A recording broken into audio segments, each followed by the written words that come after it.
Hello friends, सबसे पहले आज इस 14 अप्रैल के पावन शुभ अवसर पर बोधिसत्व बाबा साहब डॉक्टर भीमराव अंबेडकर की जयंती पर आप समस्त देशवासियों को सत सत नमन। और साथ ही साथ हम बाबा साहब के जीवनी से लेकर कुछ उनकी विशेषताओं पर आज हम लोग चर्चा करेंगे।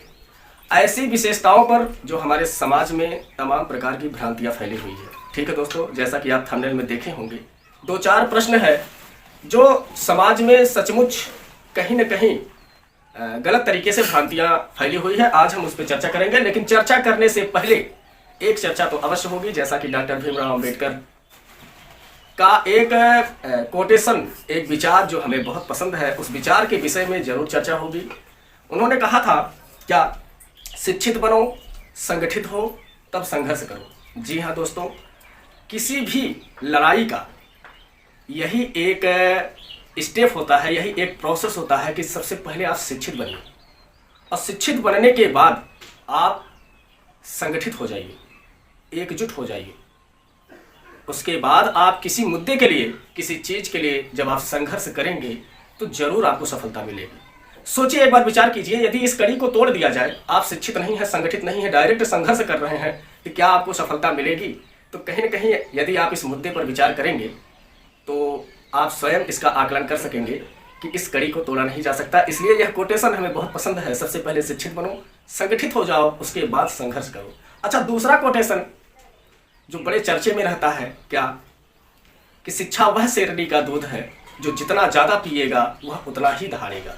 जी हाँ दोस्तों, आप बहुत बड़े बड़े महापुरुष का जयंती मनाते हैं, हम सभी लोग मनाते हैं।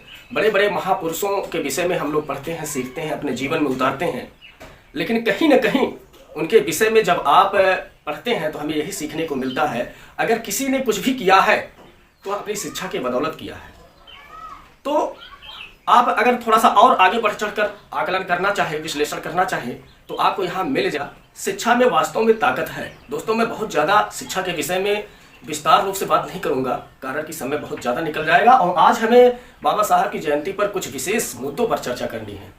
दोस्तों, बस इतना कहना चाहूँगा शॉर्टकट में, आज हमारे बीच में जो कुछ भी उपलब्ध है, जो कुछ भी संसाधन आज हमारे बीच में उपलब्ध है, वह कहीं न कहीं शिक्षा की बदौलत है। आज अगर हम हवाई जहाज़ से उड़ रहे हैं, मोबाइल से यहाँ से दूसरे देश में, विदेशों में बात कर रहे हैं, हमारे बीच में इतनी बड़ी बड़ी टेक्नोलॉजी का विकास हुआ, विस्तार हुआ, तो यह शिक्षा की बदौलत हुआ। इसीलिए बाबा साहब ने जो कहा वो सही कहा कि शिक्षा वह शेरनी का दूध है जो जितना ज़्यादा पिएगा उतना ही दहाड़ेगा। इसका एक अलग तरीके से आप विचार कर सकते हैं कि अगर आपको कुछ करना है, 100 लोगों से लड़ना है, तो कहीं न कहीं अगर आप शिक्षित हैं तो आप भारी पड़ जाएंगे। फिलहाल आप लोग समझदार हैं, इतना तो समझ ही सकते हैं कि कोई भी लड़ाई हो, शिक्षा की बदौलत यदि आप लड़ रहे हैं तो कहीं न कहीं सफलता आपको अवश्य मिलेगी। और शिक्षा में ताकत है, इस बात को मानना पड़ेगा। ठीक है दोस्तों, अगर बाबा साहब ने हमें अधिकार दिया, किसी भी प्रकार का अधिकार हो, ठीक है, अगर बाबा साहब अकेले लड़ पाए हैं तो कहीं न कहीं अपनी शिक्षा की बदौलत ही लड़े हैं। आप एक बार गौर कीजिएगा, यदि बाबा साहब का जो दिया हुआ अधिकार आज हमारे पास है, यदि वह शिक्षित नहीं होते, यदि वह पढ़े नहीं होते, तो क्या वह अधिकार आज हमको मिल पाता? तो इसके लिए आप समझदार हैं, इसका आप आकलन स्वयं कर सकते हैं। ठीक है दोस्तों, तीसरा कोटेशन उनका यह था कि जीवन लंबा होने की बजाय जीवन महान होना चाहिए। जी हाँ दोस्तों, आप लंबे समय तक जीकर क्या करेंगे जब आप अपने लिए, अपने परिवार, अपने देश, अपने समाज के लिए कुछ कर नहीं सकेंगे? तो उस जीवन का क्या औचित्य है? उन्होंने कहा जीवन लंबा होने की बजाय जीवन महान होना चाहिए। दोस्तों, आप अपने जीवन में कुछ ऐसा करो, कुछ ऐसा कीजिए जिससे आपके परिवार के, आपके समाज, आपके देश के हित में हो, और इस प्रकार से हित में हो कि आपको लोग याद कर सके। इसी आधार पर डॉक्टर भीमराव अंबेडकर का यह कोटेशन मुझे बहुत पसंद है कि जीवन लंबा होने की बजाय जीवन महान होना चाहिए। तो चलिए दोस्त, अब हम चर्चा करते हैं उस मुद्दे पर जो बोधिसत्व बाबा साहब डॉक्टर भीमराव अंबेडकर की विचारों को लेकर जो हमारे बीच में तमाम प्रकार की भ्रांतियां हैं। कुछ लोग कहते हैं कि जब संविधान का निर्माण हो रहा था, संविधान सभा में तो तमाम लोग थे, आखिर अकेले संविधान बनाने का श्रेय डॉक्टर भीमराव अंबेडकर को क्यों जाता है? क्यों उन्हें संविधान का पिता कहा जाता है? चलिए अभी 2 मिनट में इसका विश्लेषण हो जाएगा। दोस्तों, हमारी आपकी क्या औकात है जो हम आप उन्हें संविधान का पिता का एक स्थान दे सके। हम आपको बता दें, संविधान सभा में जितने भी सदस्य थे, उन सदस्यों में गिने चुने लोग जो थे, उन्होंने खुद यह स्थान बाबा साहब को दिया है कि बाबा साहब वास्तव में संविधान की जननी है। क्यों दिए हैं, उसका भी एक रीजन है। दोस्तों, आप जानते हैं 200 कुछ सदस्यों का संविधान पर हस्ताक्षर हुआ था, ठीक है, जिसमें से बताया जाता है कि 250 लोग ऐसे थे जिन्होंने संविधान सभा में जितनी बात बोली है उससे ज्यादा अकेले डॉक्टर भीमराव अंबेडकर ने बोला है। कहते हैं कि 2 से 250 सदस्य संविधान सभा में लगभग 1 लाख शब्द बोले हैं। 2 से 250 सदस्य संविधान सभा में लगभग 1 लाख शब्द बोले हैं, और वहीं डॉक्टर भीमराव अंबेडकर जी अकेले 2,68,500 कुछ शब्द अकेले बोले हैं। तो अब हम आप क्या उन्हें संविधान का पिता मानेंगे, जो उस संविधान सभा में हमारे सदस्य उपस्थित थे, उन्होंने खुद यह दर्जा डॉक्टर भीमराव अंबेडकर को दिया। अच्छा, एक बैठक थी, मुझे वह बैठक याद नहीं है, वह बैठक तकरीबन 4 दिन तक चला था। चलिए फिलहाल देखते हैं। जब हमारे संविधान सभा के अध्यक्ष, हमारे संविधान सभा के अध्यक्ष डॉक्टर राजेंद्र प्रसाद जी को बोलने का मौका मिला, तो डॉक्टर राजेंद्र प्रसाद जी खुद ये कहते हैं कि अगर मैं इस संविधान सभा का प्रेसिडेंट होकर कोई अच्छा कार्य कर पाया हूं, तो वह एक कार्य है जो मैं डॉक्टर भीमराव अंबेडकर को ड्राफ्ट कमेटी का प्रेसिडेंट बनाया। तो ये बात संविधान सभा के अध्यक्ष राजेंद्र प्रसाद खुद कहते हैं कि मैंने एक काम इस संविधान सभा में किया है, जो डॉक्टर भीमराव अंबेडकर को प्रारूप समिति का अध्यक्ष बनाकर। तो दोस्तों, बस यही कहना चाहता हूं, हमारी आपकी क्या है, हम आप थोड़ी ना संविधान का पिता बनाए हैं। जो संविधान सभा में उपस्थित थे, जिन्होंने संविधान बनाने में अपना सहयोग दिया, वो लोग खुद डॉक्टर भीमराव अंबेडकर को संविधान का पिता कह गए हैं। ठीक है दोस्तों, ये बातें क्लियर हो गई। चलिए हम दूसरी चर्चा करते हैं डॉक्टर भीमराव अंबेडकर के विषय में, जो हमारे समाज में तमाम प्रकार की भ्रांतियां हैं, और आपके दिमाग में यह प्रश्न बार बार आता भी है, और आप इसे गलत तरीके से आकलन करके गलत तरीके से समझ लेते हैं। कहा जाता है कि डॉक्टर भीमराव अंबेडकर जी हिंदू धर्म के विरोधी थे। उन्होंने हिंदू धर्म का पुरजोर विरोध किया। यह बात कहां तक सत्य है, थोड़ा सा चर्चा इस विषय में भी होगा। दोस्तों, मैं बता दूं, आप लोग जब भारत सरकार द्वारा जो प्रमाणित पुस्तकें हैं, जो सामाजिक मंत्रालय में आपका मेरे ख्याल से रखा गया है, जब आप उस प्रमाणित पुस्तकों का अध्ययन करेंगे तो वहां पर आपको एक्चुअल जानकारी मिलेगी। हम आपको बता दें, डॉक्टर भीमराव अंबेडकर जी हिंदू धर्म के कभी भी विरोधी नहीं थे। उन्होंने विश्व के लगभग कई धर्मों का अध्ययन किया, लगभग 6 साल तक। चलिए इस मुद्दे को काटकर सीधा मुद्दे पर आते हैं। जो कहते हैं हिंदू धर्म के विरोधी थे, उन्होंने जब हिंदू धर्म में जिया, देखिए भाई, एक बात तो सत्य है, जब आप जिस माहौल में जिएंगे, उसकी पीड़ा, उसकी कमियां, उसकी अच्छाइयां जितना बेहतर तरीके से आप समझ पाएंगे, उतना बेहतर तरीके से कोई और नहीं समझ पाएगा। तो दोस्त, इतना बताना चाहूँगा कि डॉक्टर भीमराव अंबेडकर जी हिंदू धर्म में जो तमाम प्रकार की खामियां थी, जो तमाम प्रकार की कमजोरियां थी, जो मानवता को तार तार करने का नियम था, उस कमियां, उस खामियां का उन्होंने विरोध किया था। और बाकी वो हिंदू धर्म का विरोध नहीं कर रहे थे। आप जब उनके विषय में समझेंगे, पढ़ेंगे, तो आपको यह कहीं न कहीं जरूर देखने को मिलेगा, डॉक्टर भीमराव अंबेडकर हिंदू धर्म के विरोधी नहीं थे, बल्कि हिंदू धर्म में उपस्थित जो तमाम प्रकार की बुराइयां थी, वो उसको खत्म करना चाहते थे, और वह उसको खत्म करने के आधार पर ही वो लड़ाई अपने जीवन में किए। उनकी पूरी लड़ाई इसी आधार पर थी कि ये खामियां है हमारे धर्म में, ये कमियां है, इसको दूर किया जाए, इसको खत्म किया जाए। अच्छा, आप बताइए, अगर कोई किसी का बुराई बताता है और वह उस बुराई को दूर करने का उपाय बताता है, क्या वह उसका विरोधी होता है? नहीं। तो कुल मिला जुलाकर हमारे यहाँ के बीच में ये गलत भ्रांतियाँ फैलाई गई है। ऐसा कुछ भी नहीं है। डॉक्टर साहब भीमराव अंबेडकर हिंदू धर्म के बहुत बड़े पक्ष पोषक थे।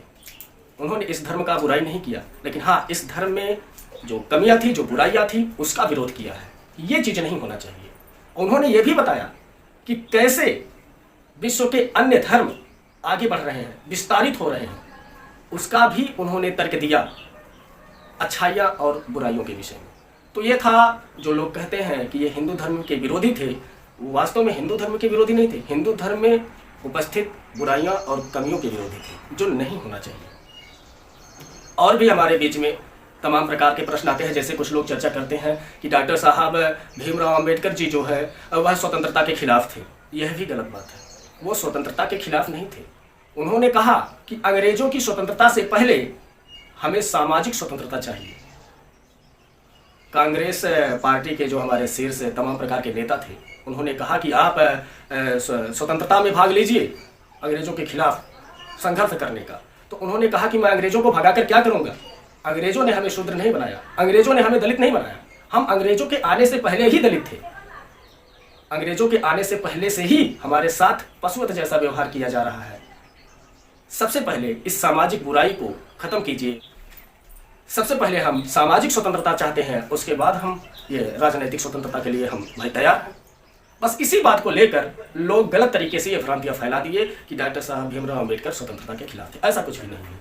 तो दोस्त, आपने देखा कि ये कुछ गिनी चुनी बात आज बोधिसत्व बाबा साहब डॉक्टर भीमराव अंबेडकर की इस जयंती पर हमारे आपके बीच कुछ छोटी मोटी चर्चा हुई। और आपको मैं ये भी बता देना चाहता हूँ कि हम उनके विषय में, ऐसे महापुरुष के विषय में एक दिन में सारी बात नहीं कर सकते, कारण कि इनके विषय में अगर चर्चा करनी होगी तो हमें कई साल लग जाएंगे। ठीक है दोस्तों, बस इतना कहना चाहूँगा। यह एक सच्चे और ईमानदार देशभक्त थे। क्यों थे उसका भी रीजन बताऊंगा। इस पृथ्वी पर हमने देखा कि जितने भी इंसान पैदा हुए हैं, कुछ इंसानों को गिने चुने जो हमारे महापुरुष हैं, कुछ लोगों को छोड़कर सभी लोगों ने अपने लिए जिया है, अपने परिवार के लिए जिया है, अपनी उन्नति के लिए जिया है। लेकिन डॉक्टर भीमराव अंबेडकर जी अगर चाहते तो इनकी इतनी बड़ी पढ़ाई थी, इनके पास इतनी डिग्रियां थी। आप जानते हैं इनके पास 4 PhD की डिग्रियां थी। ये 4 PhD किए थे, 2 तो इकोनॉमिक्स में, एक कानून में।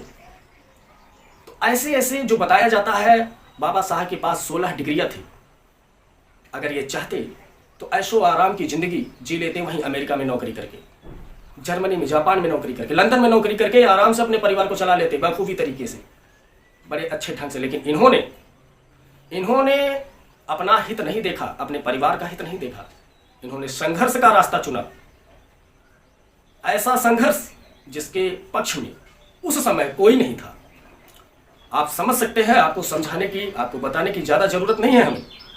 उस समय, जिस समय दलितों के पक्ष में कोई भी व्यक्ति नहीं था और दलितों के साथ क्या व्यवहार हो रहा था, उस समय की बात कर रहा हूं। छुआछूत की भावना इतनी पराकाष्ठा पर थी कि जिसकी कोई सीमा नहीं। सोचिए, बाबा साहब डॉक्टर भीमराव अंबेडकर जब अपनी पढ़ाई शुरू की, आप लोग सुनते होंगे, जानते होंगे, और ये हकीकत है, उनको क्लास से बाहर बैठकर करना पड़ता था और उनका एडमिशन भी नहीं हो पाता। इनके पिताजी का नाम मालोजी सतपाल, रामजी मालोजी सतपाल था। ये अंग्रेजी सेना में एक सूबेदार थे। कुछ अंग्रेजी अधिकारियों के संपर्क में आने से इनके बच्चे का एडमिशन हो गया। सोच लीजिए, नहीं तो डॉक्टर भीमराव अंबेडकर जी भी नहीं पढ़ पाते। यह हमारे धर्म के अंतर्गत हमारी एक सामाजिक व्यवस्था थी कि दलित वर्ग का बच्चा, शूद्र वर्ग का बच्चा पढ़ाई नहीं कर सकता।